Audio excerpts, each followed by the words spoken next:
Alrighty guys, so I'm just gonna do a little quick update. We made it to our destination of Friday Harbor and we are anchored down. And I'll be doing the first shift of Anchor Watch tonight. And this is how we are going to be doing it. Let me show you guys. See?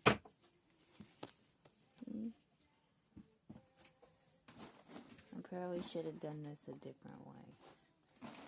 Yeah, here, let me do it a different way for y'all. Here, I gotta do it like this. I tried. It's so blurry, that's why I was trying to turn it around.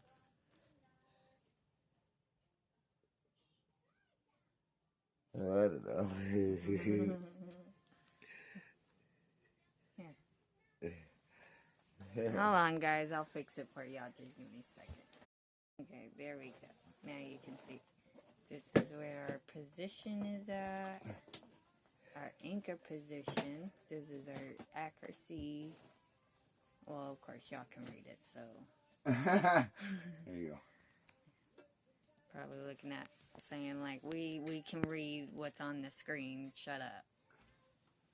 So, I'll be staring at this pretty much all night. Kind of a little bit nervous about this anchor spot. It's 107 feet deep. Yeah, so I couldn't even eat my raviolis and cottage cheese because I don't think I've ever been in water this deep before in my life. So it's a little nerve-wracking. Plus, we have this little 4-horsepower little jet motor. That sucks, and it goes put.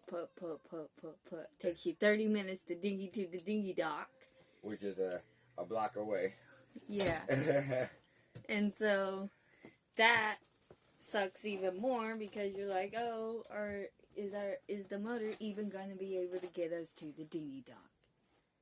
And then, I gotta jump on the ferry tomorrow, run over to Lopez, grab the car, come back to Friday, and hope it's enough to come pick me up from the dock to get back to the Temptress, the beauty. Well, it will be beautiful once we're done with it. We'll know in the morning because when you guys start going that way, I'll walk with the rope.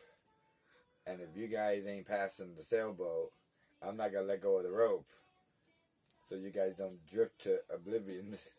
We have some busy day tomorrow because while I'm running and getting the car, Dad and Mom are going to be working on the motor, trying to see if the water impeller is not working.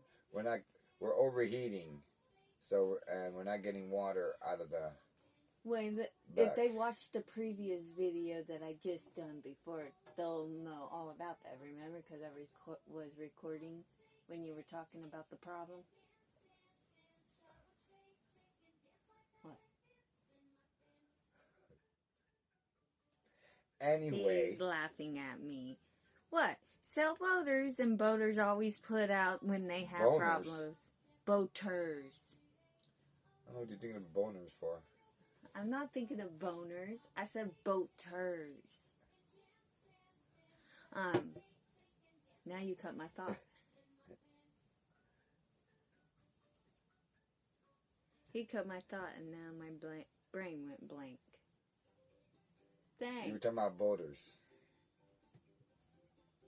And what about boaters? Well, you were talking about how we were in 107 feet deep water and you never experienced that before, and but Christina, on the other hand, she's loving it. She doesn't seem to give one care in the world. But she was a little clingy today, I guess you can say, because when all hands had to be on deck, she was sitting in the chair by herself, and she doesn't like that. And she wants us to be right there in her face all the time. She's like her mama. I want all the attention too. Demanding. But anyways, as it gets dark, maybe periodically I will do a couple videos, give you an update on if we get in trouble or not. Be like that one broad in the middle of the night in the woods with the snot hanging out her nose. It's now 2 a.m. in the morning. I'm so scared. But anyways, you guys want to see the anchor spot we're at? I can show y'all the anchor spot real quick. The orcas are coming to get me. Here we go. And here's our anchor spot. And then right over there is the shipyard where we'll be taking the boat Doesn't look like a shipyard to go out. Well, marina, shipyard. The shipyard's behind there somewhere. You notice she said she was going to show you the anchor spot, but was too lazy to go outside and show you the anchor spot.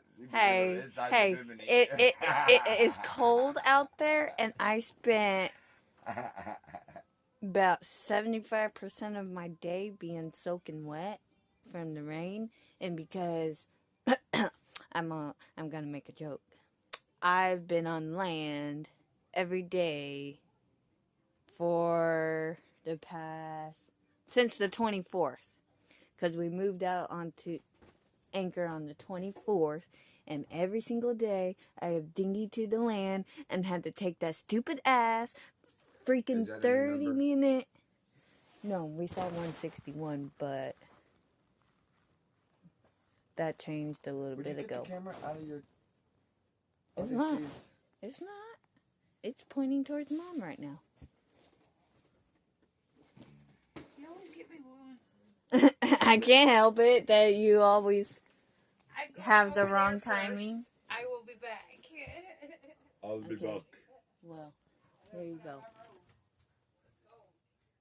There you go. You can see the pretty sunset setting, There's a bit many plastic. even though there's no sun right now. There's behind us. Totally can't wait until I get better stuff to do the recordings with and not have to use my phone. And I'm sorry the videos are so spaced out.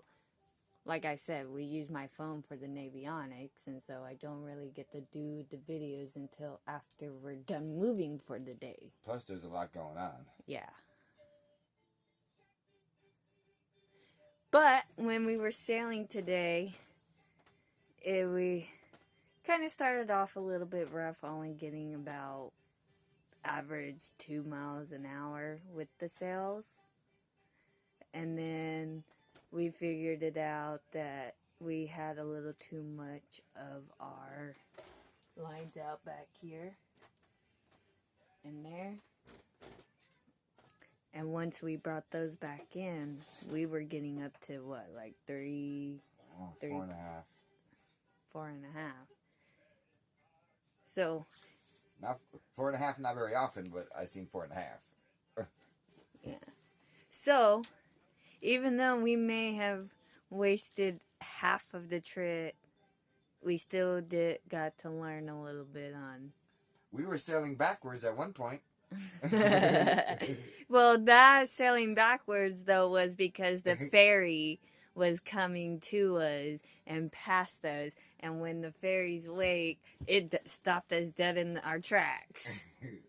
And then it started making us go backwards. The ferry was getting it too, man.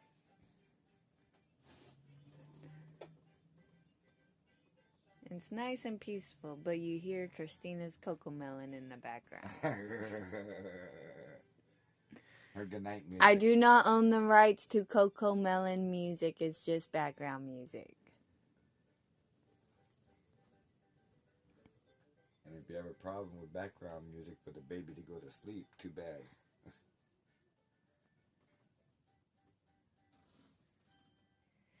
So this is what I'll be doing for the first half of the night, guys. This right here. Maybe I might turn on some Tubi TV or Pluto TV and watch something, or even maybe some Netflix. I don't know. So would It just wonder. would that mean that we have 20 feet on the sea floor, and then the rest of it is in the air to make up the 160?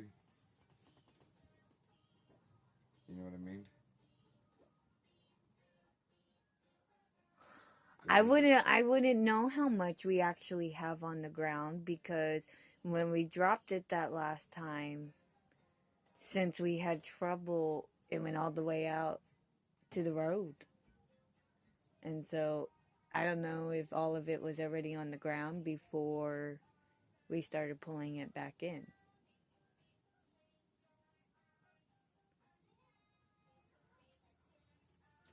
We didn't put a whole lot back in though. At least 30 feet.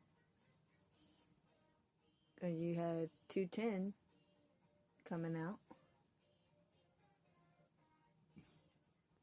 You're saying 210 based on what's on the road. I'm saying your chain is marked in 30 feet increments. If you go 30, 60, 90, all the way to 250, that would have to end, because then you would be 250, 380 on the road. If he was continuing in the 30 feet. On the rope, I saw 210 on the rope. Won't it? That's all I know. It's marked in 30 feet increments. I bet if you pulled that out, you would see 250. Yeah, 240. Hold on, where? If you pulled the road out. But you said the road said 210 on it. Yes. I'm saying if you pulled out 210 and then you pulled out until 240, then you would get your answer. Because when you said it's to say he had 210 feet of rope, wouldn't you have started it back at 0? And then would have marked it in your 30 feet on that separately?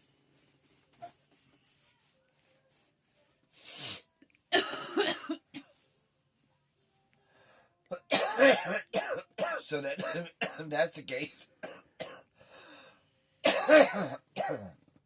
If 210, that means you have 200 feet of chain, 10 feet of road that got you to 210. That means if that's in there, you have about 185 feet out. That's what I've been trying to say.